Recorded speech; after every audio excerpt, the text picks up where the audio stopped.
I've worked together for a long, long time.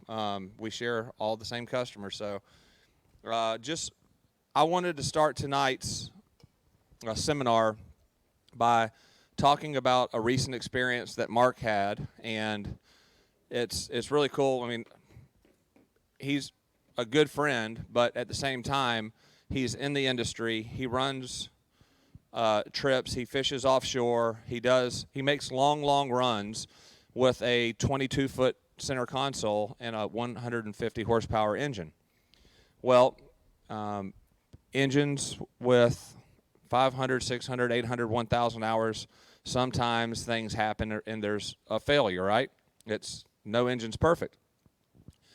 Well, most people like Mark are very budget-minded because tackle is expensive, and hooks and lures. I mean, you guys, I don't fish but maybe 15 times a year, so if I lose a $10 plug, it doesn't really hurt me that bad.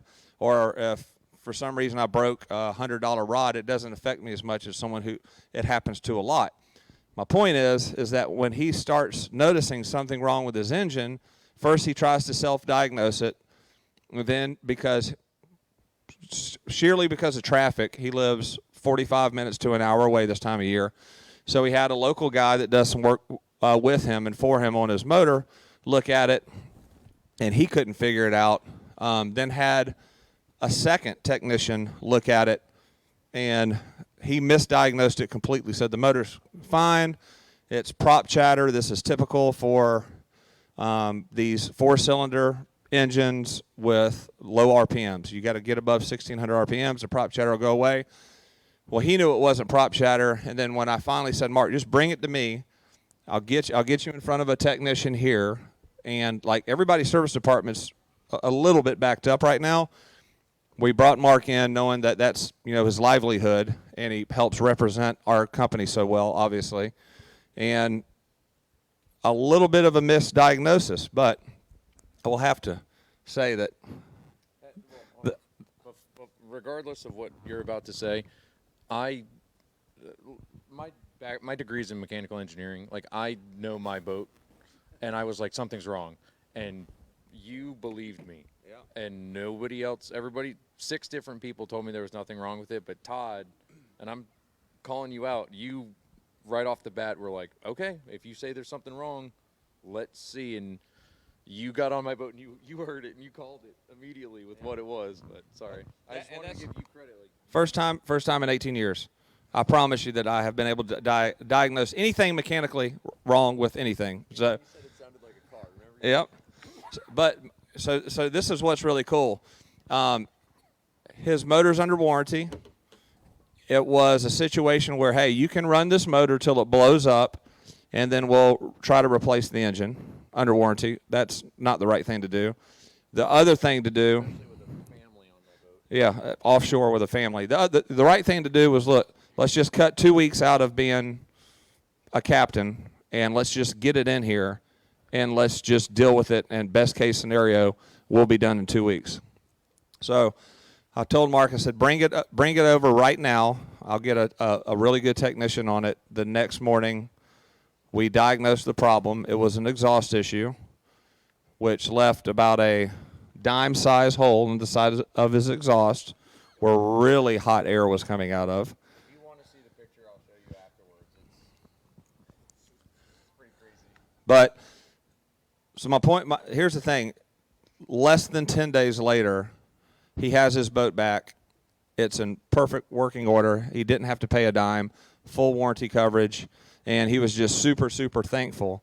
And that's something that he can't control, and that's something that we can help with every day. I mean, you buy the boat, and it's awesome, but things will break on a boat. So we know that. You have to have a company and a service department to be behind that and help you get through those moments. And sometimes they come at the right time. Sometimes it's the most inopportune time. If it wasn't for you guys doing what you did, I wouldn't be fishing this week at all right now. You ran a trip today, didn't you? Had an awesome day? Today was awesome. Today was awesome. So, but this is a good guy for you guys to meet in terms of maintenance on the boat, because no one is more anal than he is when he gets home from a trip, his boat gets backed into the same exact spot. The same amount of hours are used every single trip, and he just this is something he didn't have control of. It's a good success story for our service department, who was doing an incredible job. But I wanted for Mark to tell you guys firsthand about the experience, and then also to tell you about some maintenance that he does on his boat, and some of the things that he fixes, some of the things that he washes, and how he rinses, and how he flushes, and all that good stuff. And I'm going to let Mark take the mic for a couple of minutes, and then you guys will start the Amberjack seminar. But I just wanted to say, again, thank you guys so much for coming out, and check out his story. And he brought all of his stuff that he uses to clean and do his boat, and maintain his boat. Thank you, buddy. No, thank you. I'm serious. That wouldn't have happened if you didn't believe me. But for me, like Todd said, I'm pretty particular with my boat. I like things a certain way. Everything's in the right spot, and if it's not there, I'm not going to say I'm yelling at somebody on my boat if it's not there, but put things back where you find them, Tim. No. But Put them back where they belong. For me, clean. I mean, obviously, hose my boat off when I'm done. A lot of things that are super overlooked for me is the trailer, hubs, and I mean, this is my job, so I need to get my boat to the ramp every day. So I keep bearings. I keep a spare hub in my car with already pre-packed greased bearing, because I'm not gonna pack a bearing on the side of 98 again. But for me, there's a couple specific products that I've found over the last couple years that I can't really go without. And one of them, and I don't know if I can hook my phone up and show pictures. There's one product. Does anybody have black mold or spots on their seats? I don't know what this stuff is made out of. This Marine 31 mildew remover. I want to find a boat in here to show you this. If you spray this on, 2 minutes later, your seats are white. I'll show you pictures on my phone. There's a guy who lives next door to me who runs a charter off Grayton Beach. He had the most horrific looking seats ever. And I was like, just here, take this, give it a whirl. And he sprayed his seat down and showed me. I have to show you a picture of it. His seats look brand new, and it's like a 97 Pathfinder. Marine 31. It's like $20 for this, but it goes a long way. I've had this one for like a year. It's absurd what this does. And if you can't find that one, there's another one that you can buy at O'Reilly's called Coverall. Okay. Coverall will do about the same thing. But I just brought a bunch of stuff that I like to use, but I don't know what's in it. But whatever it is, I normally follow. I'm sorry? Yeah, right. Whatever it is, I always follow up on my seats with some kind of vinyl cleaner. One thing, too, that I wish I knew a long time ago, I fix everything on my boat. I've gone through my power pole, every part on it probably twice, and they have the best customer service of anybody I've ever met. But my trolling motor, I've replaced shafts, motors, steering, housing assemblies, everything. And every time I talk to a company on the phone, I do this dumb thing where I'm like, is there something that some trick that you have that people don't know? Like, I'm sure if I ask you, like, hey, you're going to tell half the tricks you know, maybe a third of them. But I was talking to Minn Kota, and I was like, is there something dumb that some weird tip? And he was like, oh, you armor all your trolling motor, right? And I was like, yeah. Why do I do that? I'm not kidding. If you haven't, I just use the same vinyl one that I use for my seats, that Starbright vinyl guard. Spray your trolling motor shaft with this, or the whole trolling motor, everything. Your trolling motor will work like it's brand new. And I didn't believe him, and I was like, for real? And he was like, yeah, we don't really tell people to clean their trolling motor with Armor All, but this was one of the biggest tricks that I learned from running my boat. Although just be careful the next time you go to use it, because when you go to put your trolling motor down, it's going to shoot down. So it happens quick. But I've got some other stuff here, some hull cleaners and woody wax. I'm a huge fan of woody wax on the non-skid. Yeah, woody wax is awesome. If you guys haven't heard of that, it's a non-skid wax. Looks like this. For me, when I'm done cleaning the boat, if it's really bad, if I have to use any kind of serious cleaner to get some blood or something off my boat, once I'm done cleaning it, you just spray this on a brush and brush your boat down. It's a non-skid wax. While it's drying, it's the slipperiest surface known to man. So just be careful. But once it is, when I found this, it made cleaning my boat go from an hour every day with a hard brush. And I remember I broke a brush the other day because I was scrubbing so hard and the handle just snapped in half. So We need a picture of Brian's knee to show him how slippery that is. oh well, was that on his boat too? Yeah. But no, there's a bunch of stuff in here, and if you guys have any questions on, I mean, I'm always a fan of work smarter, not harder, and if I can, and I actually use the woody wax on the outside of my boat every now and then, just because I launch from 331 where the water's brown, and I'll normally have a line on the side of my boat, but if I'm cleaning the inside of my boat and I can take the same brush and brush the outside real fast, it doesn't last long. But if I'm being honest, I'm also not the guy to sit down and use a compound and some kind of detailer and wax the whole side of my boat when I fish, I don't know, 600-800 hours a year. So, but no, there's all kinds of stuff in here afterwards. If you guys have any questions or want to look at it or take pictures of it, let me know. But some of the pictures of and I'm not affiliated with any of these guys. I have nothing to do with them. It's just literally stuff that I use. But the big one for me is armor all your trolling motor and just be careful letting it down. But Amberjack, that's probably why you guys are all here. Not about how to clean your boat, but to learn Tim's secrets on Hopefully Amberjack. we teach them how to get their boat dirty. Yeah. So they need to clean it. That's good point. So. Well, anyway, so my name's Tim Broom with Hitch Tackle, and my good buddy Mark, we fish together a lot, and hopefully we're going to teach y'all a little bit about amberjack fishing tonight. If there's a couple, 3 keys. We're used to all fishing with leaders for our leaders. For amberjack, make your leaders long enough. Amberjack are one of those fish, they bite. A lot of times it's a reaction bite. They get so mad at something. They're not necessarily hungry. They just get so mad at it, they got to eat it. Well, if you got this little bitty short leader and your bait can't do its thing really good, it's not nearly as important with snappers and groupers, but with jacks, that bait needs some room. Your leaders need to be at least 10 foot long.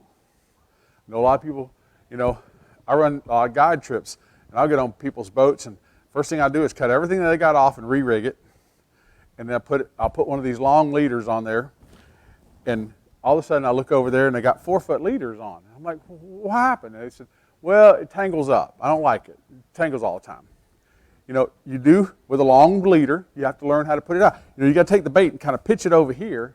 Don't just drop it and drop the sinker right on top of it. Yeah, it twists up a lot worse with that longer leader. But just pitch the bait over here down current, whichever way the current's going. Pitch the bait that way where it's away from you and then let it down. It won't tangle nearly as bad.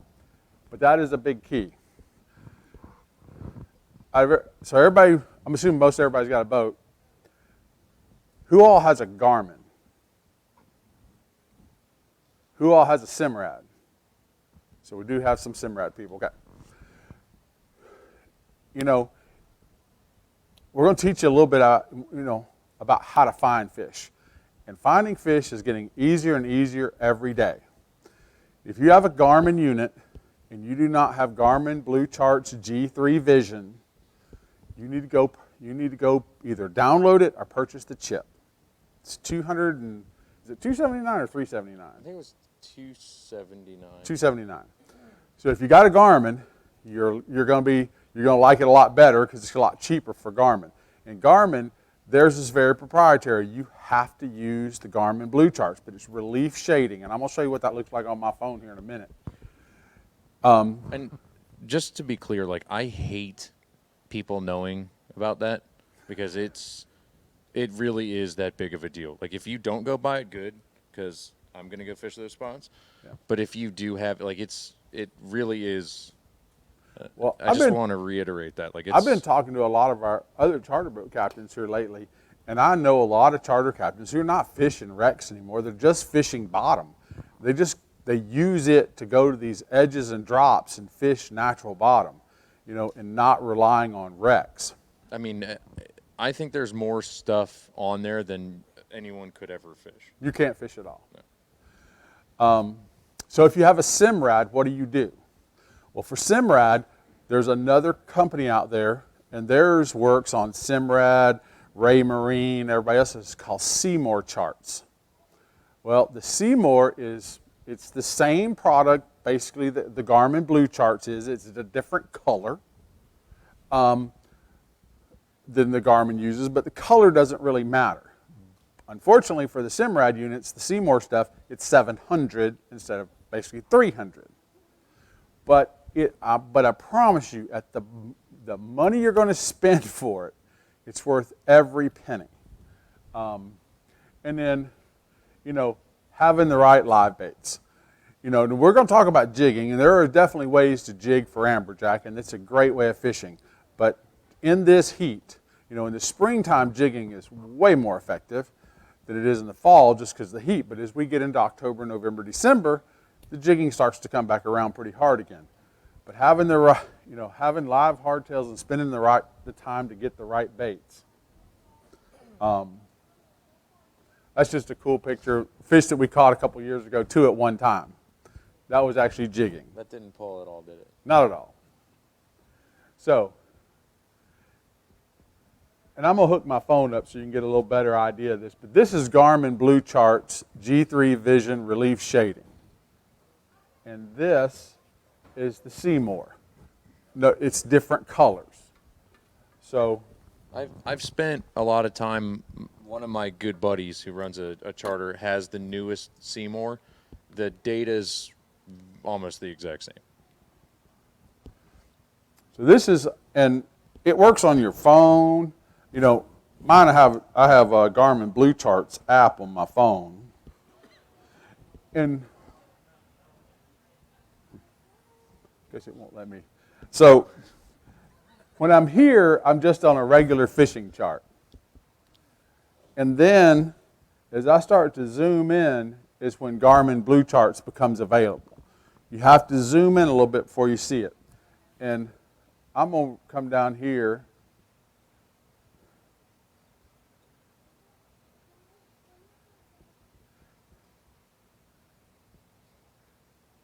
So I had these numbers long before I had Garmin Blue Charts. Well, can you not tell why the numbers are any good? Can everybody see that little ridge on there? Never fished here. I've never fished there. I've never fished that. I don't have a single number there. I've never fished that. Well, this time of year, the amberjacks, in the springtime, we can catch them up on the Pruitt and the Miss Louise and the Baskins barge and the Zeus tugboat. Well, there's going to be jacks on all those inshore steel wrecks this time of year. They're all going to be 34 inches. You're not going to catch a lot of big ones in there, or keeper size ones. You're going to have to get offshore to at least Mingo Ridge, the south edge, the southwest edge, and fish the roll-offs. So let's come back up here.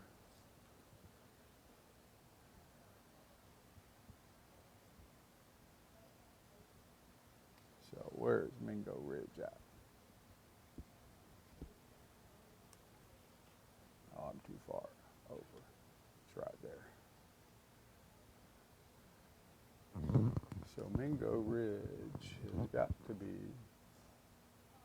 That was left. Oh, here's Mingo Ridge. So here's Mingo Ridge. That's straight south of Destin, about 22 miles or so.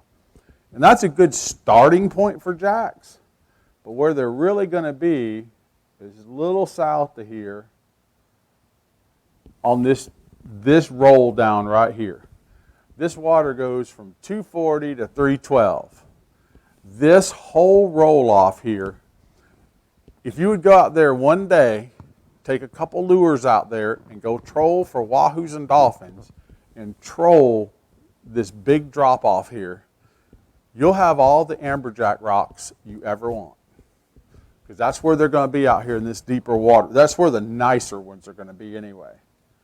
And then we come down a little bit further southeast, and this is the Alaska Plateau here, and you can see how many ridges are in here. And you can see how many numbers are in my phone. I have 1,700, but yet here on the plateau where I have some really good stuff, I mean, there's ridges that I have 0 numbers on. I mean, if you should be able to come to this little set of ridges right here and catch sow snappers, red groupers, gag groupers, and jacks, and not have a single number. Drive down to the top of this ridge, and your little boat would be sitting there, and just go down the ridge, just zigzag down that ridge. You're going to have all the numbers you want. What's really cool about this, too, is, I mean, Tim's doing this off his phone now, and for me, I'll sit on my couch with a cocktail and play on my phone and mark new spots. And when I get on my boat the next day and I open up my app, it pushes all the numbers, the spots that, and I change the symbols to, I'll put a yellow one for something that I want to go check. And if it's red, I'll probably put like if it's no good, I'll probably change it to a red mark so I know I probably don't want to go there anymore. But if it's green, it's good. But I'll sit on my couch and play on G3 or on blue charts and go through it and mark things. And when I turn on my boat the next day, it's like, okay, if I know I'm going this direction, here's 4 other spots to go check on my way to where I want to go. And I used to be, and you know this as well as anybody, I had a great spot, and I'd be like, man, if only there was something close to it. But there's just nothing that direction that I like to go fish. And I'm sure you all felt like that at some point, but there's a lot of stuff. Well, look at all the ones that say check good. CG, check good. Just in that little 4-mile area, 1, 2, 3, 4, 5, 6, 7, 8, 9, 10, 11, 12. Those are places that I found sitting on my couch. Yes, sir. How big is that ridge, the one that you had marked? The one down there on the Alaska Plateau? Oh, It's pretty big. you're talking about how big this way?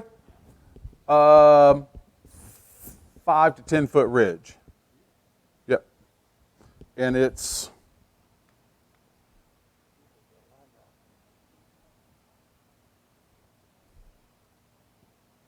Touch and hold on it. There you go.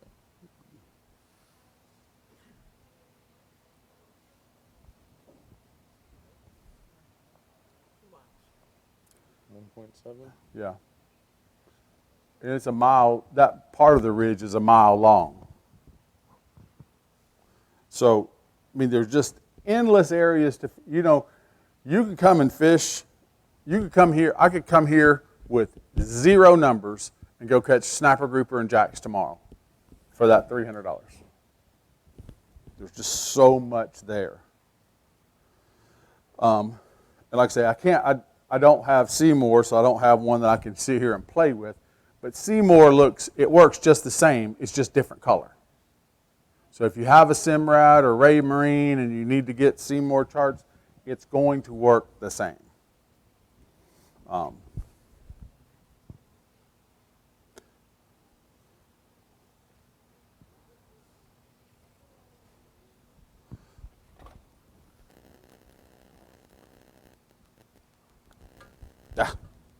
Get back.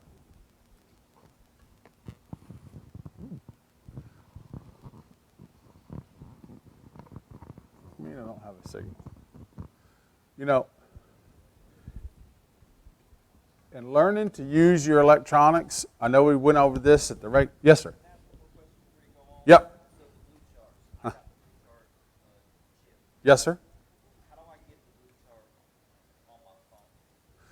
So I can at home?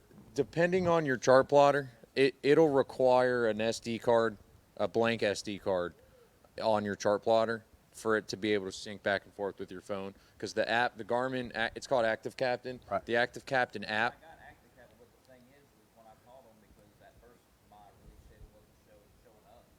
So I called them and said, well, the chip that you bought that has the blue charts on it, you have to leave that chip in there. So So I don't understand. in the app, There's I can show you afterwards on mine. There's a way to do it, and you'll have to, since you bought the chip and put it in your chart plotter, you'll have to download that data to the app.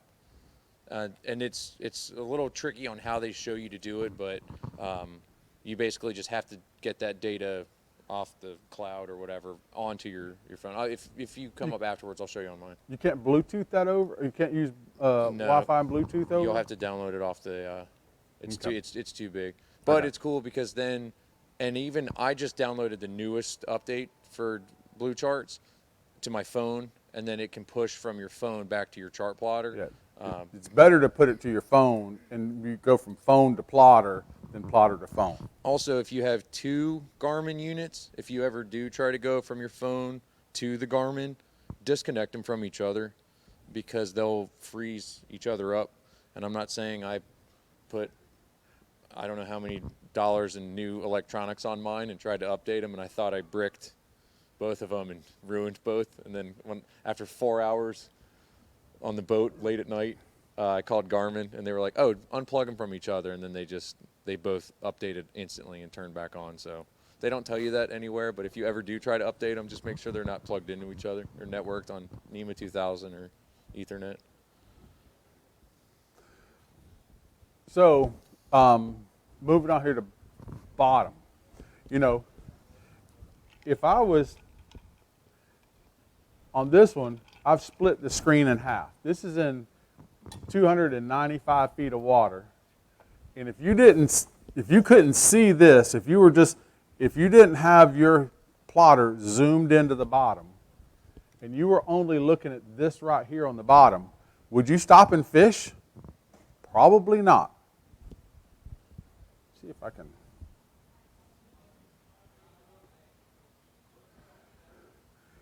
But we see all this little fuzz, this little yellow and green fuzz on here? Well, that, when I'm only looking at the bottom 30 feet, is that. And you can look and see how all this green that's growing on here, the red tells me it's rock, but all this green tells me that this is hard bottom. That's going to hold groupers and snappers. You may not see them when you first pull up, but if you fish there, you know, most people, and if you want to know what, this is what's called the 750 bottom. This is between the Alaska Plateau and Madison Swanson. This is on down there as a good little ways, but a lot of us call it the Christmas trees because it lights up like Christmas trees down there. But this is just, you know, learning to use your bottom machine, split it, and have the whole depth on one side and bottom 30 foot zoomed and locked on the other side. When you're riding out, you need to have it like that? When I'm leaving the pass, it looks just like that. Split in half. For me, too, it helps. I mean, I'm normally driving my boat, and if Tim's on it with me, I'm probably looking at the water or for some rental pontoon boat coming out of the harbor that's riding right in front of me. But Tim is very good at looking at the water and the chart because he'll find fats and other things floating on the surface that I don't see because I'm driving, but he stares at my chart. And it's funny because we'll ride by something, we'll be like, hang on, and hit the little pause button. Yeah, right here. You got to hit, if you want to do what he's going to say, you got to hit this pause button. And he'll scroll back a little bit, and he'll click on it, and then mark it, and he'll be like, And it's funny because normally I don't like people touching my stuff, but I'll look over, and Tim's like, let's save this as possible Mingo, and hit save and keep going. But it helps a ton if you, I mean, you're probably not fishing by yourself. There's probably somebody on the boat. If you're running full speed, you're not staring at your chart. Just be like, hey, man, let me know if you see something weird. And we ran over a spot today that I haven't told you about yet.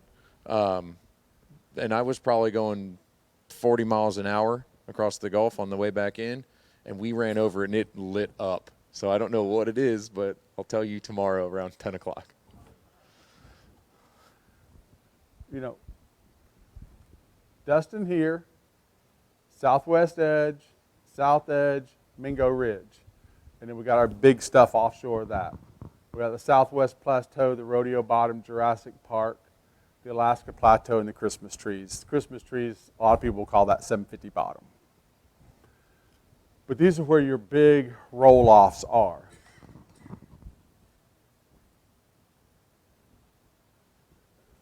That's just the inshore edges, kind of out of loop. And this will be a little bit more what your Seymour chart will look like. This is a little different color pattern, but it's the same basic pattern. But you can see how big these ridges are when they're in color. They look a lot better. Didn't mean to do that.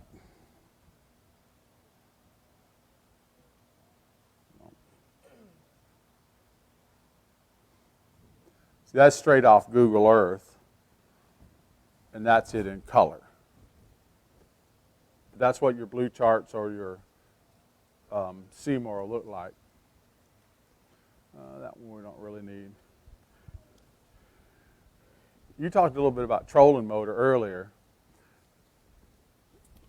Tell us how important a trolling motor or Helmmaster EX or something is for being able to hold on top of fish. I mean, you guys probably have trolling motors, right? I don't know how people fished before that. But once I normally do a couple, when I approach the spot, I'll drive over it one way, I'll drive back over it again, I'll probably miss it that time, do a couple circles looking for it. But when you find it and you mark over it, there's no easier way of wording it than saying, all right, drop your bait down and hold on. Like you can see them on your sonar, you know your GPS anchored right above them, take into account your current and how far back your bait's going to go. But I mean, sometimes drift fishing helps because you can cover some ground. So say you thought you parked over it, but you're only dropping a 6-ounce weight instead of was that a 3-pound weight you brought? Instead of a 3-pound weight, which I don't even know what you would do with that. Yeah, because your bait could be, depending on the current, 50 feet behind you. But for me, on a trolling with my trolling motor, spot locked right over it, at least I know I'm putting the bait near the fish. Plus, you'll watch your sonar update based on what's swimming back and forth underneath you. And so, how many people have trolling motors? How many people have like Helmmaster EX? Only one. So we're going out on your boat then. So one of the biggest things I can tell you is learning. You know, you need to learn. You can't just, whether you have EX or a trolling motor, you can't just randomly drive up to the number and hit the button and expect it to hold you. When the first spot we go to every day is going to be our judge for what's going to happen that day. You need to, and I'm just going to pretend like this is the wreck. So wind's coming from the southeast, the swell's coming from the south, and the current's running from the west. Well, I don't know which one's going to be most dominant. So we're going to pull, and we're coming from this way. So we pull up and we stop on the wreck, and we drift this way. Okay? I know which one is most dominant now. Now, if I have a trolling motor, I'm going to use bow 2. So we're going to drive up to it with the bow of the boat, drive up current, and hit the lock button. That way, the trolling motor is not trying to figure out what it needs to do to hold me in place. If I'm using the traditional method of holding it up with my engines, or using like Helmmaster EX, now instead of using the motor on the bow of the boat, we're going to be using the motors on the stern. So now we have to hold up stern too. So if the wind had blown us this way, we're going to, instead of driving to the wreck, we're going to back up to the wreck. Because it's important that when you drop your line, that the drift is going to take it away from the trolling motor or away from the main motor.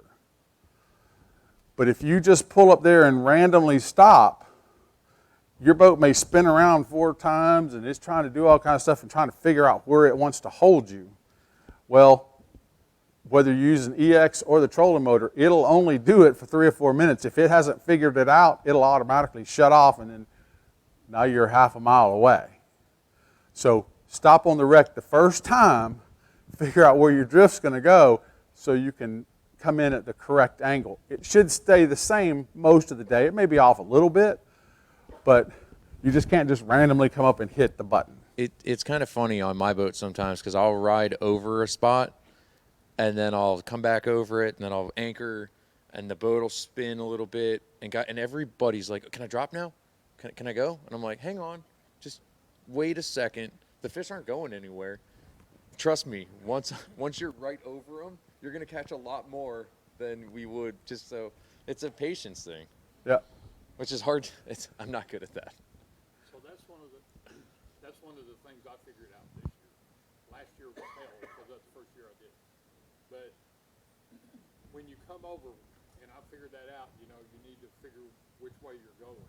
Yep. So I'm swinging back around like you're talking about. Now when I come up and see it light up, is that where I want to anchor, or do I want to go a little past so everything drifts back into it? Most places should be big enough you can stop right on top of it.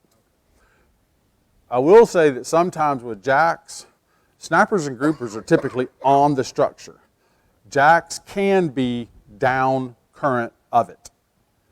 So if you pull up and you're not getting your bites like you want, you may want to look around because the jacks they will hold up on the leeward side a lot of times. Mingos will do that too. Yeah, Mingos. And sometimes Mingos will be very far down from it, which is old captain off Grayton Beach was like, check like 150 yards down from that. And I'm like, yeah, right.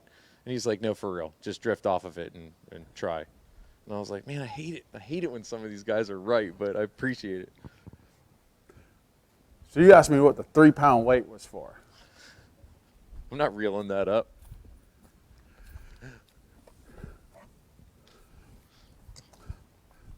So let's talk about leaders before we do this because I'm going to have to cut one of these off.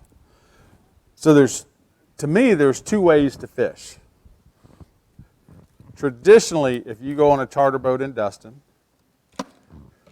you're going to get a typical slip lead rig like this. Notice that this leader is about 10 or 12 feet long. A key for you here. Notice that this end of the leader is real kinky, this end is not. Always hook the hook in the foot of the guide because this leader is too long to go around, and then come down here to the reel so we have this nice straight piece down by your bait, and then do your wraps around. So that's our typical egg sinker rig.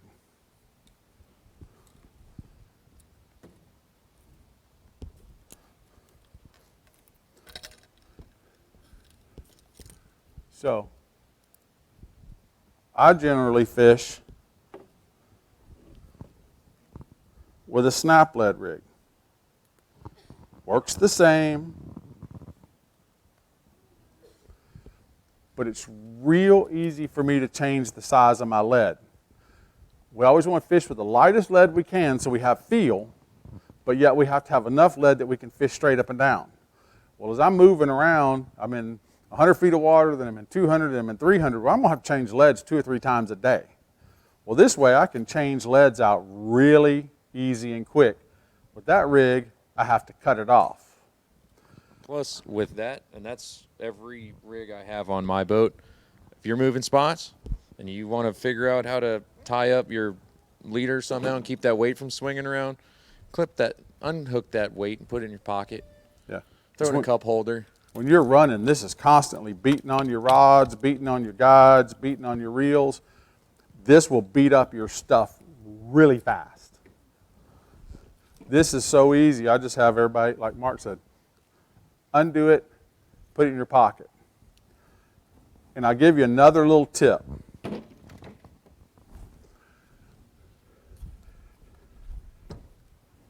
For every rod holder you have on the boat, put you a cup holder right here beside it. Whether you use it for a cup holder or not, I don't care. You can take the lead and just stick the lead in the cup holder. But you got a rod holder and a cup holder. Sometimes I'll let enough line out to put the weight in the bottom of the rod holder and then put the rod on top Yeah. until the weight gets stuck in the bottom of it, and then that's it. Or falls through and it's in the bilge somewhere. But this is my preferred rig. I know you fish the same It's way. the same way I do. The only thing I do differently is I don't work at a tackle shop.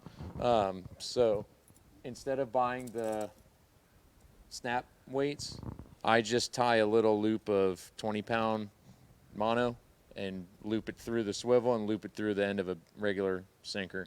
I think that's cool too, and every time it does work, I feel like a genius, because every now and then the weight will be stuck in the bottom, not the hook, and you'll feel a fish hit and take you down, and you're like, oh man, you're on bottom, and you break off, and you still have the fish on. I always think that I'm a genius when it works. It doesn't happen often, but he always can you he's imagine though? complaining about the price, and I knew he was going to do that. So I checked today because I really never was sure. How much cheaper is it? It's 15 cents. Yeah, okay. It's $2.65 versus $2.50. Okay, now multiply that over the amount of leads that I lose in a year. And then multiply that in years. You're not losing But you can $10 a lead in a year. You can see even on this one, I have a little piece of mono on it. It's my breakaway. If I get one fish that I would have lost because the weight was stuck in the bottom, I'm happy with it. People look at it though. They do get on my boat and they're like, okay, what is this? Yeah, they're like, exactly. That's what it looks like. Okay. So now the question was, what was the 3-pound lead for? Yeah. You showed me in Hatfield what it's for, and that's why I bought the rod. Yeah. And anybody who wants to come up here afterwards and do the little demo. So you go on a charter boat, on most charter boats in Destin, and you're going to get this. This is a Penn 113H. We've been fishing with these for years. It works just fine. But when you come up here and pick up this one, and you pick up this one, this weighs a third of what this one does. This is heavy. Well, that one only has high gear. So you have this little reel here, and we have this in high gear, and it's a struggle to reel the little lead up. Well, that's not really tight, is it? We got this little 2-speed button here. We push the little button in, I can reel it with 2 fingers. And the difference is, if you think about it like this, if we're going to go down the road in our truck, we're driving down the highway in 6th gear. If we need to be out in the woods and go up that hill over there, we're going up in 1st gear. So when I have the little button in, we're at like 2.5 to 1. When I have the little button out, we're in like 6 to 1. Cool thing is, this doesn't have a clutch. So I can change on the fly, not hurt the reel.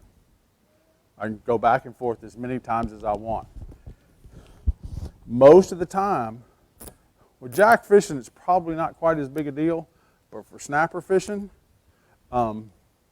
these little reels, they are so fast. A lot of times, I put it in low gear, and I don't even tell my people that, unless they fished quite a bit, I don't even tell them it has high gear. I just stick it in low. Because what will happen is, they'll drop it down to the bottom, and I tell them to come up 4 cranks. And they get a bite. And they get a bite to go. And they turn the handle about 4 or 5 times. Well, 4 or 5 turns on that one at high speed, well, now my bait's up there by the roof. They'll take it away from the fish. Well, in low gear, they do that same thing. Well, now it's only 10 feet away from where it really should be. So I'll leave it in low gear a lot. But if anybody wants to come and see the difference afterwards, feel free to come up here. We'll show you how it works. The 2-speed system is the only way to fly. Unless I fish a little bit lighter. how many poles has he broke this year? I've been on the boat for 2. That was your friend. So Well, yeah, but the other day there was 2 more. So we hooked. Well, and that was on that was on an inshore rod. So I know at least 4. We hooked probably a 30-pound king on basically a bass rod. So that one did explode, but that one scared me. But no, for me, I fish lighter gear. I sometimes switching back and forth between spinning and conventional gear feel like I'm trying to do this whole thing, you know? And for me, I like the fight. It's a lot of fun. Like, yeah, I lose a ton of fish, but it's something about it. Like, sometimes for me, it's like, hey, that fish outworked me. He got away. Like, he won. But I get to go fishing almost every day, so I'll go get him tomorrow. And every now and then I get a hook or a fish with 3 hooks in his mouth, and I get really excited about it. But for me, I fish almost only spinning gear. And I think the spinning gear is strong enough to do it if you know how. I'll hand drag a lot on some of them. But I also fished in Japan for a while, and a lot of the fishing we did there, and I haven't really had to do it too much here. You know when you snag something on the bottom and you have a tendency to kind of point the rod at it and pull it towards you to break off? You can fight fish like that. I mean, if you're using the rod to lift them up, or if you're pointing your rod tip deep in the water and pulling that fish up to the boat, there's enough drag in some of these big things. I mean, pull that fish towards you and reel back at him and pull him back up. And it's kind of cool too, and especially on my really, really light stuff. I think the biggest amberjack I ever caught came off of this rod. So I also caught a 600-pound bull shark on this rod. That's my estimate anyway. It was 600. It was huge. It was almost as big as my boat. I have pictures of that too. I like fighting them on little gear. I mean, they make a run. They'll try to get you down, but in my opinion, especially too, if you're fishing deep water, like where I think most of them are right now, they're not sitting on the bottom. There's a lot of room that you have to work with on some of these. In state water, I think when you're fishing in 80 or 100 feet of water, it's pretty easy for them to get back into some kind of structure. But like I said, this time of year when you're Pass this around. there's a lot of fighting room. Yeah. Go ahead. Well, I'm going to pass this around. I shortened up the leader a few inches just so y'all could see what the little 3-way swivel rig looks like. A few inches. Yep. I just figured it'd be easier than throwing around a 12-foot leader. So now this is the kind of stuff that I like to use on my boat. It is definitely, I kind of tell people when they get on my boat, I'm like, you're probably going to lose the first fish if you're not used to it. But man, when it does get there, plus I think these rods can handle a lot. Yeah. The Shimano Therese rods they're incredible for what they are. So, talking about the leaders, this is the 3-way leader that we're passing around now. And I have this little sign here is, kind of like for snapper, grouper, and jacks. But, for jacks, 12 to 18 feet a leader, generally I use 80-pound test.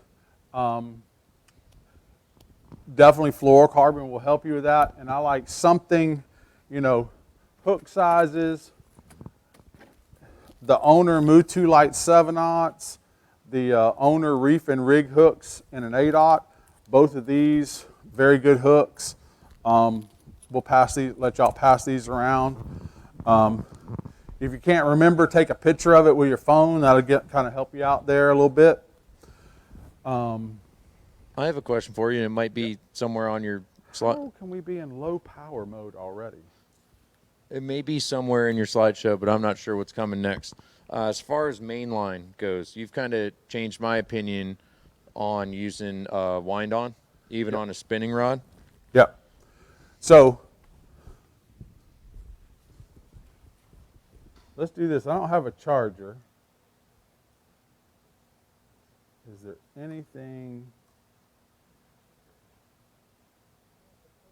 Gosh, that was fully charged when I got here. I don't know what happened there. Anyway, I like, as far as the line on the rigs, I like braid. I typically run 80-pound braid with either 80-pound or 60-pound top shot leader. I like braid that's bright that I can see because I'm running a top shot plus a leader. I don't think the fish is ever going to worry about seeing the line, whether it's the high-vis green, high-vis yellow, high-vis blue. I like something that I can see really easy with everybody's lines in the water. I can tell if they're getting tangled or not. So that's why I fish with bright colored stuff. One of my really good buddies, he guide fishes all the time. He's as good a grouper fisherman there is in town, William Pugh. William does not use a wind-on leader, and I still, for this day, can't figure out why. I don't know if you've ever, how many of y'all have fished with braid, but if you tie your leader straight to the braid, if you think it tangles bad just having a 12-foot leader, it's going to tangle even worse tying braid straight to, mono leader straight to braid. This mono leader acts as a shock absorber, and it keeps the rig from tangling so bad. And if we are going to break off, I want it to break off in this, not my braid. The little top shot, it's $1. The braid's expensive. You know, we got $60 worth of braid on this reel. I want it to fail at that knot. So I always use a top shot on my rigs. And then, you know, there's a ton of different ways to attach the top shot to it. I've been experimenting with an FG knot over the last about the last year. I've gotten pretty proficient at tying it. Yep. But what our typical go-to at the store for all the tournament boats is a Bimini to Yucatan knot. That is 100% every time if you'll learn to tie that. How long of a top shot are you using? You asked me what kind of knot? It was a Bimini to Yucatan. And as far as the length on the top shot, 25 to 50 feet. It doesn't have to be, you don't need 100 yards or anything. You want to be fishing mostly on the braid, but just 25 to 50 feet. I'll tell you what, as a boat captain, there's a noise that braid to wind on leader knot makes when it starts coming through the guides. And you know it's close. And for me, like, it's a 22-foot boat. There's not much room to work around. So if I'm over here doing something and I hear that knot come through the guides, like when you know the noise I'm talking about, right? Ding, ding, ding, ding, ding, ding. When you hear that noise, you're like, uh-oh. And I normally have to apologize to everybody for whatever is said when I have the gaff in my hand. But, like, that's a good feeling when somebody's like, get the gaff. And you're like, you hear that ding, ding, ding, ding, ding. And you're like, here it is. So, I love that. So before my little phone dies here, something's up with it. This is grouper bottom here with groupers down on the bottom. And these are the jacks suspended up in the water. And notice that they're not straight above the wreck. They're down current of the wreck. Or rock, in this case, rock. But I just want to make sure there was nothing else on here you had to see. And I think jacks move around a lot, too. I don't think they're sitting very still. I think, for me, my best jack days, you get out there and it's like, all right, everybody hooks up, nothing. And you're like, man, what's going on? And then all of a sudden it's like, this rod goes and this rod goes. And you're like, all right, they're back. And I think there's, and I talk to a lot of divers. They're constantly doing it. They got to move. And just like any other fish, most of the divers that I talk to say the bigger fish hang out a little bit above the little ones. Didn't I see one of these in your bucket? I don't want to tell you what we call this, but if you do not have, everybody's probably heard, got gut buckets and stuff. If you're not using these, this is way better than a gut bucket. You don't have to worry about having it fit somebody. It works every time. You stick it on the butt of the rod. I've seen people put these on the bottom of their rocket launchers, hanging off of it. I keep mine. I have 5 of them somewhere where somebody can grab them all the time because, I mean, I'm sure you fought a fish long enough where it's worn a hole through your shorts, through you, through everything. That goes a long way. And this will allow you to fight fish the correct way easier. Amberjack are tough. I'm telling you what, 2 barely legal fish, when you've not amberjacked before, fished before, they will kick your butt. Much less one that's 40, 50, 60, 70, 80 pounds. Bo, come here. Give me a hand for a second. I had one Friday and So most gut buckets are designed for you. You think that they're designed for you to fish like this. So hold this in your center right here. Nope, I want you to hold it in the center. When you hold it here, when you're doing this, like Bo's got it now, this engages your back muscles. And when an amberjack's got you, I can pull you right over. Now put it over on your hip. When you get over here on your hip, now we've engaged these muscles and not our back muscles. See how much more stable he is? I can't hardly pull him over from there. That's what this allows you to do. It's not that you can't wear a gut bucket over here. It's not really comfortable here. But this is where you need to fight a fish from. We've engaged these muscles, and when it's rough, we're much more stable this way than we are this way when it's rough. This way I can stand here and just float with the waves. You're not going to stand like that when you hook into an amberjack. Making it look all calm. None of us are that calm fighting it. No, I can tell you exactly. So Yeah. this is me amberjack fishing. Ooh. Bite. 1, 2, here, Mark. Yep. That is exactly how it goes. Am I wrong? I'm 60 years old. But what's funny about Tim though is Tim will for me. I mean, I think you can tell. I get a little excited about fishing. I have no idea what's going to happen every day I go out. Every bait I drop, I have no idea what is about to hit. I mean, I have an idea, something I'm trying to do, but Tim, like, I don't care if I hook a ruby red lips. I'm pretty excited about it. Like, I'm like, oh, here we go again. But Tim, for some reason, just kind of gets over here in the corner, and all of a sudden, you just hear a splash, like a Volkswagen drove off a bridge, and you're like, what was that? And you just hear like this is the one I was looking for. Just very calm. So, yeah, you give me a little heads up when you want to hand that rod off. I gave it to Kayla before too. She's young. She can handle them. And she knows how to fight fish too, so it's pretty cool to watch her hook into a big fish. Missed 44-pound amberjack in the rodeo last year.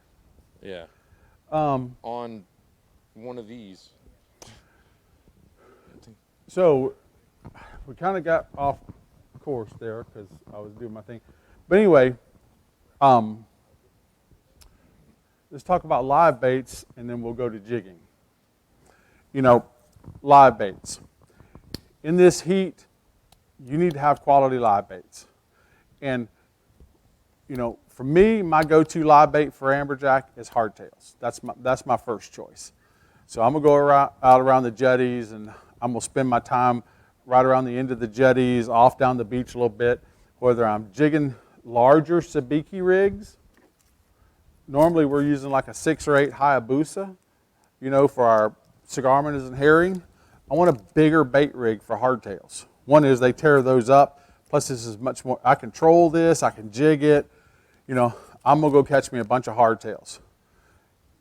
Next thing is, if your boat's in the bay and you're good with throwing a cast net, you know, small mullet are awesome amberjack baits. Yes, amberjack will eat herring and cigar minnows, but so do snappers and triggers and mingos and king mackerels and dolphins and everything else. So I like to have a bait that's a little bigger and a little hardier. Also, what we call ruby lips. I'm sure everybody knows what those are. You know, so I stop in the bay. I'll get me some pinfish and some mullet. Go out by the jetties, get me some hardtails. Then I go to one of the nearshore wrecks, and I'm going to use the same big bait rig that I use for hardtails, except I'm going to tip this with a little piece of fish bites or shrimp or squid or something like that, and catch me some ruby lips. Try to catch your ruby lips and your squirrel fish as shallow as you can. You know, yes, I got places I can run offshore 12 miles and I can catch them a lot faster. If I stop like on the bridge rubble or the Eglin barge, it takes me a little bit longer to catch them. They don't bite quite as good there, but the water's shallower.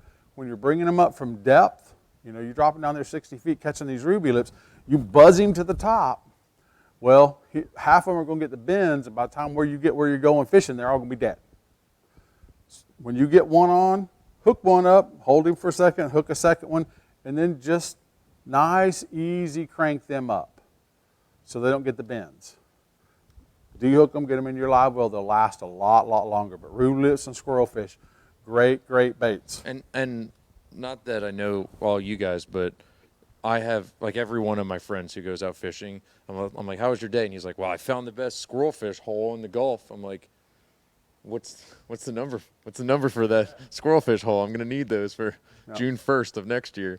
But so, like, you guys all, I mean, I know you've gone somewhere and you're like, oh, it's all it is ruby reds. Then you'll remember that for when you want. Save that spot. You asked me for one of those the other day. Yeah. Mark, I need a good ruby red spot. You know, and in the squirrelfish, I'm telling you, I mean, most of y'all think I'm silly, but, you know, squirrelfish are only this big. Well, squirrelfish got this big, you'd never eat another red snapper. Because them little squirrelfish, that's as good as it comes. That's almost scamp. Not quite, but it's close. And that's why everything else likes them. So having quality live baits. Now Mark loves to jig. So we got slow pitch jigging and speed jigging. For me, I'm a slow pitch jig guy because in July, August, September, October, it is way too hot to drop a jig to the bottom and go trying to catch an amberjack. Oh no, god dang, I'm out of breath already and I'm standing in the air conditioning. Well, slow pitch jigging, I can just go. And it works just as well. So tell me your techniques for jigging. What do you? I am uncomfortable reeling with one of those. For me, especially on the lighter stuff, I think having the right rod makes it a lot easier to jig. Like if you've been on charter boats and you've used these big heavy ones Tim was talking about, you're not going to jig. I mean, you can, but it's not going to be comfortable. The first real time I went out amberjack fishing with some guys, everybody was using big heavy gear and no one was really catching anything, and it was kind of exhausting, and I was like, this really isn't fun. I don't want to do it like this. It's not like that. I think a lot of the best fish that I've caught have been jigging slow, Yeah. And I think 90% of the fish hit on the fall. Correct. So for me, you get in kind of that habit of lifting up and reeling down, but I think when you lift up and reel down, you don't get the flutter of that. It's almost kind of like the opposite. Like you reel while you're lifting up, but you want to feel the hit on the fall. I'm not wording that right. Yeah. But So for slow pitch jigging to work, we have to have a rod that's very light tipped. If it's not light tipped, it won't work for slow pitch jigging because the rod is what's going to impart the action to the jig. So the slow pitch method actually is we're going to pick it up kind of slow at first, and then right at the end we're going to lift it quick and we drop the tip. Up and drop the tip. Up and drop the tip. And as that rod, as you go to pick up that jig, the rod tip's going to bend, and as you jig up, it flips it. Then jig goes. That's the slow pitch technique. Now, a couple things you need to know about it. Of course, the jacks are going to be suspended up in the water, much more so than snappers and groupers. So before you ever get on the boat, you want to take your jig, pitch it over there, and and reel like this and go, okay, how far does one turn move the jig? Everybody's reel is going to be a little different depending on what size and style and everything you have. But let's say one turn is 10 feet. Well, if we're in 280 feet of water, the fish are at 200 and each crank is 10 feet. Well, I know if I drop it all the way to the bottom and turn on 8 cranks, I'm in the middle of the fish now. So now I know how deep to fish. So now all I'm going to do is work the water column that the fish are in. And like you said earlier, it's a reaction bite. Yeah. Like there's no this isn't a bait. This doesn't smell fun. I mean, you can put Procure on them, Yeah. but they don't smell funny. It's like you said, you piss off that fish, and that's why it's like when bass are bedding, and you throw something in there and they get all territorial and crush your little plastic, your soft plastic. It's the same thing. They go crazy for these. Yeah. And, so you're jigging, and most of the time you're going to go jig, jig, and then you drop it, and you start to jig, and it's like, oh, crap, he's got it, and you come on with him. Now, these rods they are powerful, but they're not designed to fish the way we've always been taught before. In the past, we've always taught everybody we're going to lift, reel, lift, reel, lift, reel. Well, this rod is so light, if you try to do that, you're never going to move a 40-pound jack. You'll pull a Jim Watson. Yeah, the rod's just going to go swoop. The fighting technique, and there's a lot. Shimano has a lot of great videos. If you go out there and just YouTube Shimano slow pitch, they'll show you there's great videos on how to slow pitch and how to fight the fish. But instead of this, where we're used to pulling up and reeling down, another key to this system is having these powerful jigging reels so that we're going to pull this way and reel this way. It's pull and reel, pull and reel. And somebody worded it best to me, and I don't remember who or where I heard it, but they were like, fight that fish like you don't care if you're going to break off. Yeah. And if you're thinking about it, you've got, I don't know what pound braid you use, but if you're on 40, 50, 60-pound braid, you know how hard it is to break 40-pound braid with a 100-pound leader on it with some stretch in the top shot? Your knots are probably going to fail more than the line. Yeah. Pull that fish in. If you're worried about him running, he's going to do whatever he wants, and he's probably going to break off anyway. But if you're scared of pulling too hard, just don't break the rod, and you'll get to a point too. And I can show you pictures. I need to send you some for the slideshow. I've had these rods turn over and then back in. So where I'm looking at them, I'm like, But those fish, like whenever they try to use the rod, the heavy part on the rod, you don't stand a chance. So I mean you have to feel it once or twice to get the feel of it.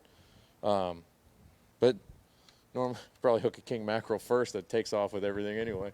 I will say though, you and I had a day out there on my favorite jig, which is probably this one in bone colored, I think. Yeah. Where we were slow pitch jigging the way we normally do, and all of a sudden we just started reeling real fast. Remember that? We were right off the back, and you were like, I'm just going to get mine out of the water, and yours hit. And I was looking over at you, I was like, and mine hit. So fast, slow, change it up.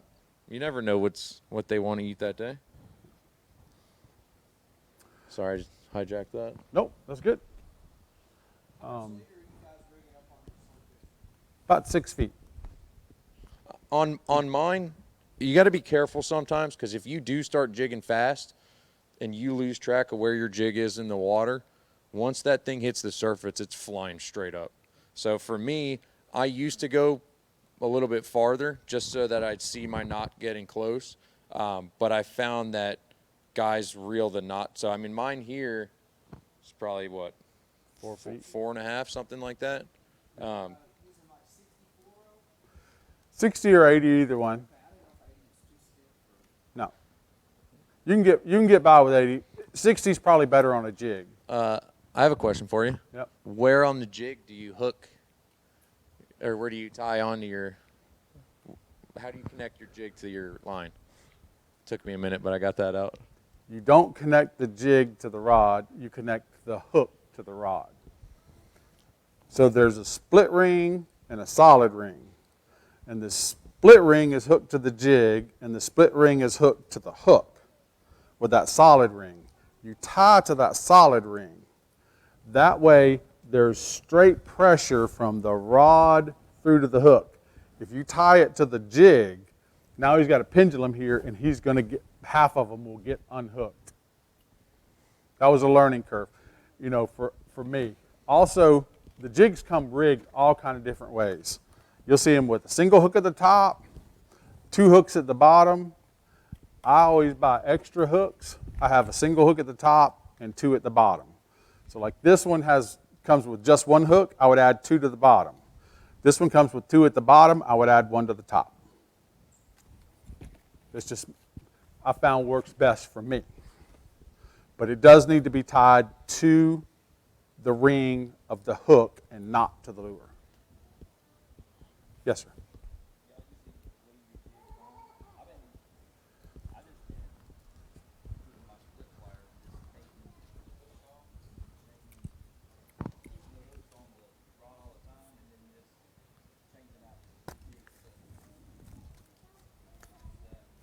Shimano makes a really cool one called the cocoon or the butterfly or something like that wraps up real tight around it, which is better. They're really hard to find right now. Yeah, they don't have any. But that right there, I mean, because it'll keep it from swinging around. And it's like $4 or $5. Yeah. One thing that I do too that I think Tim hates, I use quick disconnects on mine. They're rated for, I mean, the ones I have on this one are rated for 200 pounds. I use it on I jig a lot for snappers group, and my big thing lately is jigging for kings. I mean, I know where there's fish, so if I can throw we don't even have anything small enough that I normally throw. I always say the equivalent of a bass rod for kings. If I know they're there and I throw my little jigs, I don't know what color is going to work. Some days you change the color and immediately have a hit. Some days you don't, and I think jigging can be similar. I think it's a reaction bite for sure, but I think sunny days I like one color, cloudy days I like another. But I use these quick disconnects on mine just to pop off the jig, pop on another one, drop it off if I want to. If I'm really lazy, or if there's 6 people on my boat or something, I've even put a bare hook on like if mahi swim by, I'll take my jig off and I'll put a circle hook on the back of it with a piece of squid or something off the back. But I like the flexibility because on my boat there's not a lot of room. I don't have 40 rod holders, so I try to use the same rods for every type of fishing I may do. If somebody gets sick on my boat, I want to be able to, and I think you could on a jigging rod.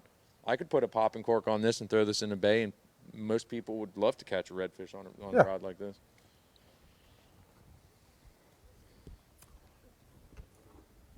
How many people have one of these on their boat? How many do not?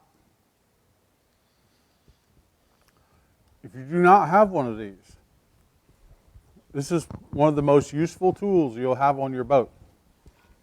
This is a pure Destin thing. You know, actually I say a pure Destin thing. It came from Destin, but you know, the guys in Orange Beach use them. This is a fish dehooker. It's a little hand gaff. It's the best thing you'll ever have for reaching up, hooking a fish to take a picture with. If you go on any charter boat web pages, when they're holding up a fish, there's a fish hanging on one of these. Makes a really good king mackerel and cobia bat too. At the end of the day, when the fish are in the fish box, if your back is bad like mine and they're in that little hole in the deck, you can reach down there and get them all out. But as a dehooker, this is the best dehooker you'll ever have. You grab the line, you need about 2 feet of line, make about 2 wraps on your hand, run this down to the hook on the fish, pick the fish up by the hook and put downward pressure and do like that, and he'll roll right off. But they're little custom dehookers.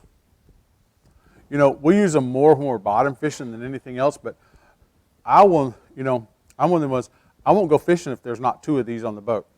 There needs to be 1 on each side, so I don't have to go look for it. I have 2 on my side. Yeah. And then Kayla's really pretty pink one. Mark threw it over. It was an accident. But these aren't pink. I'll make you a pink one. Anyway, we sell these for $35 at the shop. If anybody is interested, we're going to have them tonight for $30. If anybody's interested, but it is one of the coolest little things that you'll use on the boat. Plus, they're 16 inches, right? Yes, we make them 16 inches. So you catch a snapper, you throw it up, he's either legal or not. If he's not this long, throw him back. And we use that so much. We really do because you use those gaps as you're bringing the snapper in, and so it's so much easier to stick that down rather than to go and grab a ruler or whatever. It's just easy to throw that down beside it. And for those who don't know, she's my deckhand on my boat. So I don't think anybody wants to go fishing with me. I already know that. Questions? Question was, how do you determine what size lead? So this is a tricky one. The general rule is 1 ounce per 10 feet of water. We want to use the lightest lead we can that we can fish straight up and down with. But the 1 ounce for 10 feet, that kind of works till we get out to about the edge. The edge is 165 to 180 foot drop. At that point, we probably need to start going 1 ounce per 20 feet. So 80 feet of water, 8 ounces. 120 feet of water, 10 or 12 ounces. If we get to 300, that 1 ounce per 10 feet would say 30 ounces. That's too much. Most of the heaviest leads that we'll use are around 24 ounces. We got there in, 250 to 500 foot of water, it's probably 20, 24 ounces. If the current is so bad that you need more than 20 ounces, you need to head back inshore. It's too much to fish that day. And there's going to be days when you get out there, when you're going to run 30 miles offshore to Amberjack fish and get out there and go, oh my God, I can't fish today. It's hard to hold the boat up in a current that's that bad. But actually, personally, I would rather I don't want to have so much current that I can't fish, but on them days when it's just, if you can pull the boat up, stop the boat, and it does not move, it just stays where you put it, I found those to be pretty slow days. When the current's running, it's normally better. Because when the current's running, that tells me we're going to have an upwelling. So I need to go find the upwelling. But those big, deep ridges that we were talking about earlier, those offshore currents are coming up and hitting those ridges, and that water is rising, creating an upwelling, and that upwelling is bringing nutrients to the surface, photoplanktons, and those photoplanktons are going to catch little bitty fish, and a bigger fish, and a bigger fish, and pretty soon I got amberjacks. So I actually like current, I just don't like so much current that it's unfishable. Disagree? No, I'm just thinking about amberjack fishing, and I was gonna bring up topwater amberjack fishing, but that's a whole different animal. More questions?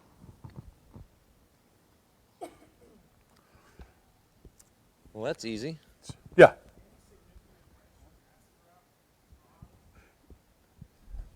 Good question. Any significant for an acid wrap rod? They don't do a lot of these. They're real popular in the jigging rods. If you've ever had a rod, every rod has a natural bend. It wants to...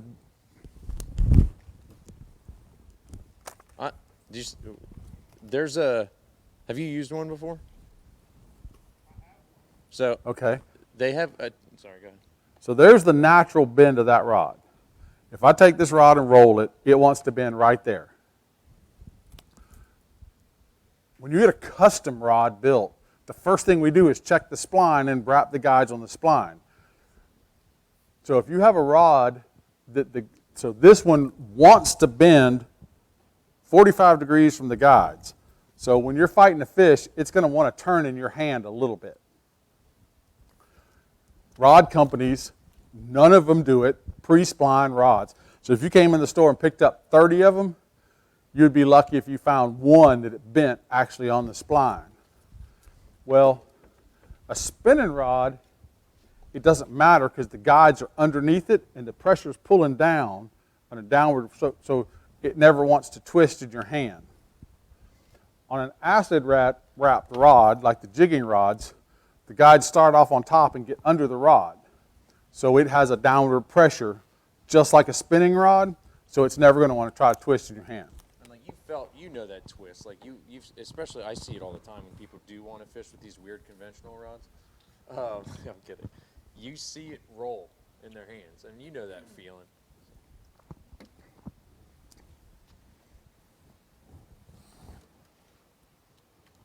Y'all know everything there is to know. Yes, sir. What kind? This I think is 50. I used to be a huge fan of spider wire, just because I thought it looked cool. But now now I use. I think that's That- isn't that 65 that I got you? No, I bought, it's 50. I think Is it's it 50. Okay. I think it's either 50 or 60, but it's the Depth Hunter by Power Pro, and I don't know if you've seen it. Have you seen it before? Here, can you hold? Oh. This is gonna explode when I take this off. It's every 25 feet, the line changes color. So one more. So it's very easy for me. There we go. It's very easy for me to say. Yeah, first time. To somebody, yeah, right? To somebody, and there's my wind on coming off. All right. Okay.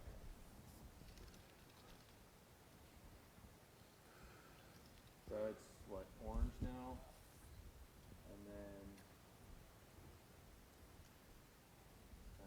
it's still orange. It'll have a white mark, and now it's blue. So it's like every 25 yards is a different color.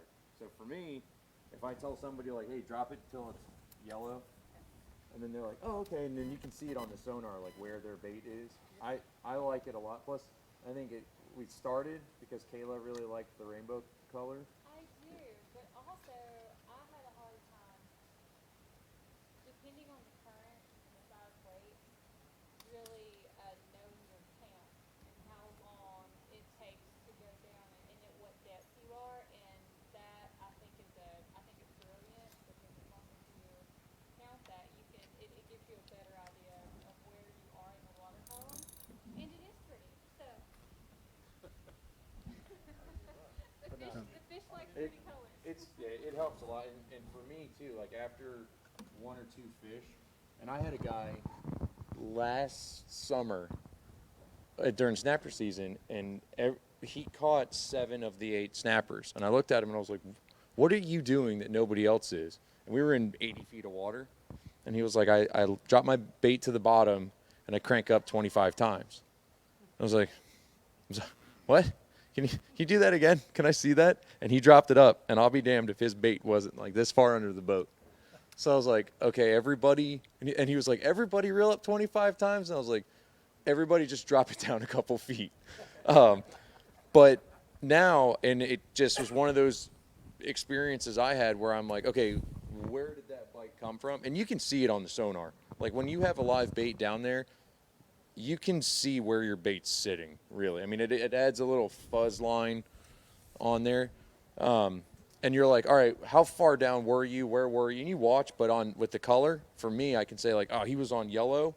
And then I'll watch him reel it up. I'm like, yellow, orange, green. Okay, so he's like 75 feet down. I'm like, everybody drop down 3 color changes.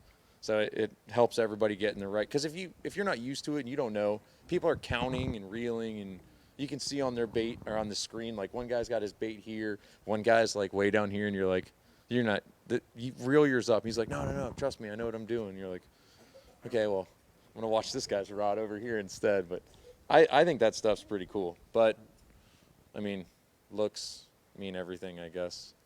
And Kayla likes it. That's why I use that braid. Yeah. Yeah. So next month's seminar was supposed to be on flounder fishing. Well, unfortunately, the fisheries management has decided that this year, I don't know if this is going to be a long-term thing or not, but the flounder population is in a little bit of trouble right now, and flounder is going to be closed from like October 10th till December 1st. So not going to do us a whole lot of good to do a flounder seminar next month. So, and I haven't discussed this with Mark yet, but what I thought would be a good thing to do is do a seminar on getting ready for the rodeo. And we will come up with some techniques and different things. We may even cover a few of the things we covered tonight for people that weren't here. But what do you think about doing one more of a question, almost the whole thing, question and answer? I want to target Mingos for the rodeo, or I want to target a king mackerel, and doing that kind of seminar next month. Does that sound interesting to everybody? I will only answer questions if it is for boats over 25 feet.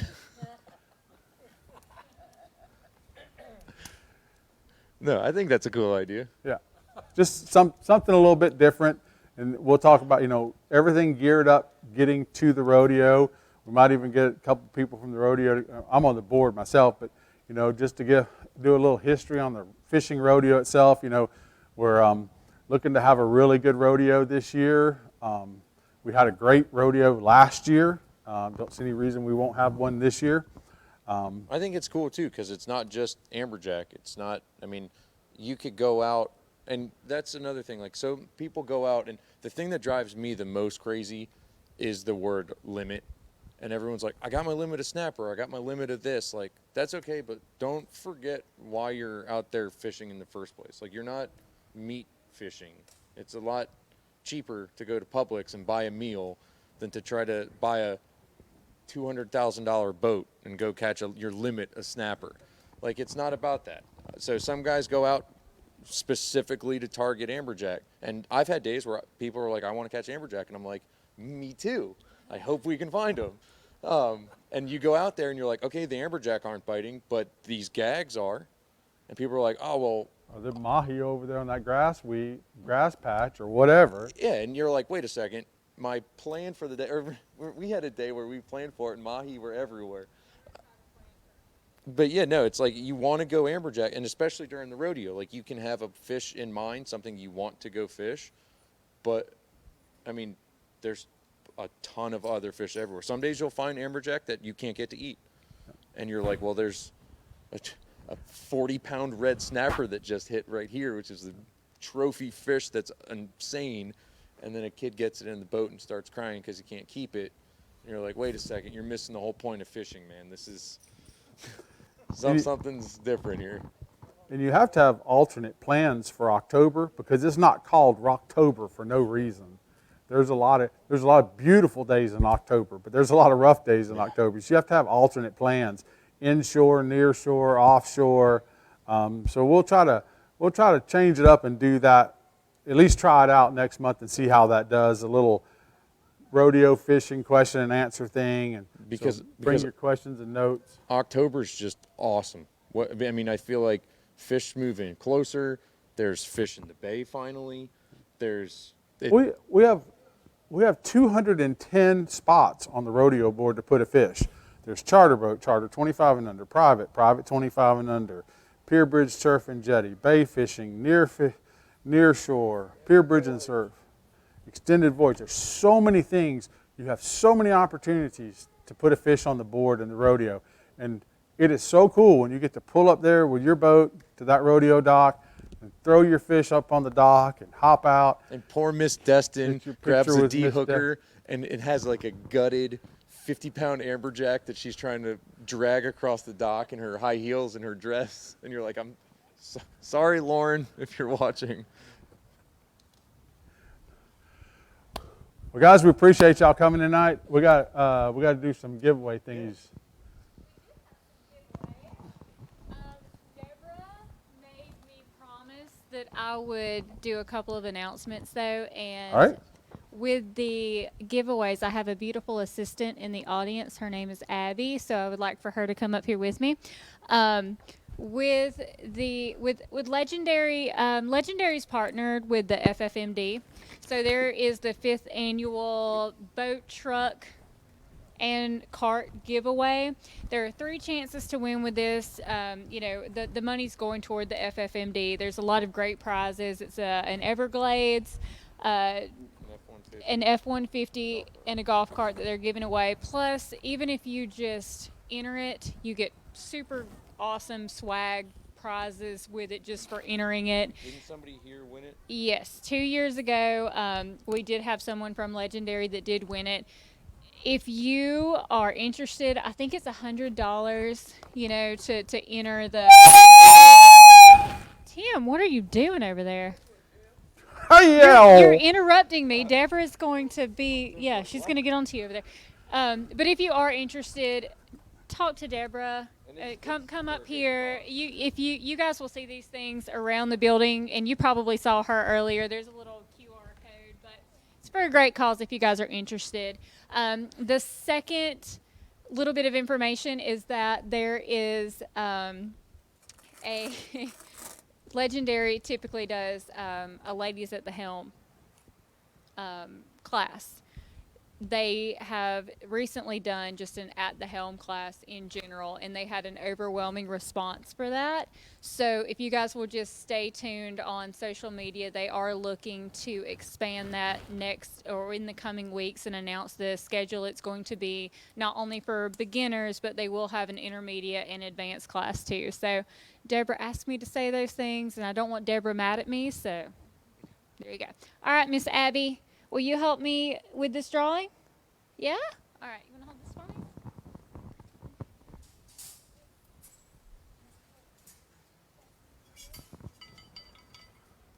me? If you win, I'm choosing this one for you.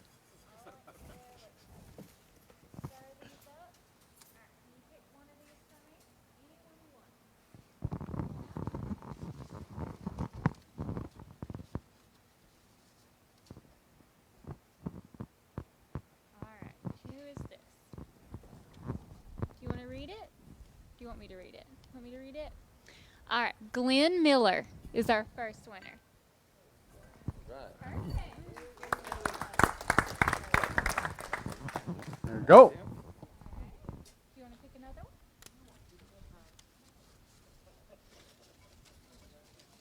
Careful giving up mine.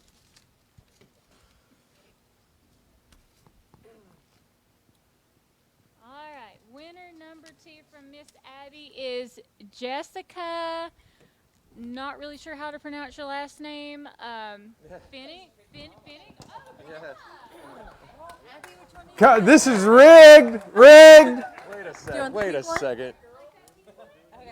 Yeah. Rigged. And the next winner is Tim Broom and then Mark Holtz. All right.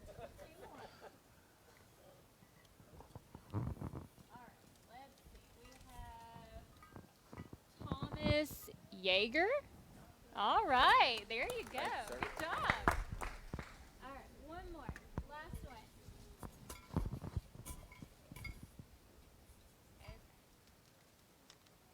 This is Luke? Giuliano. You get it. You got it. There you go.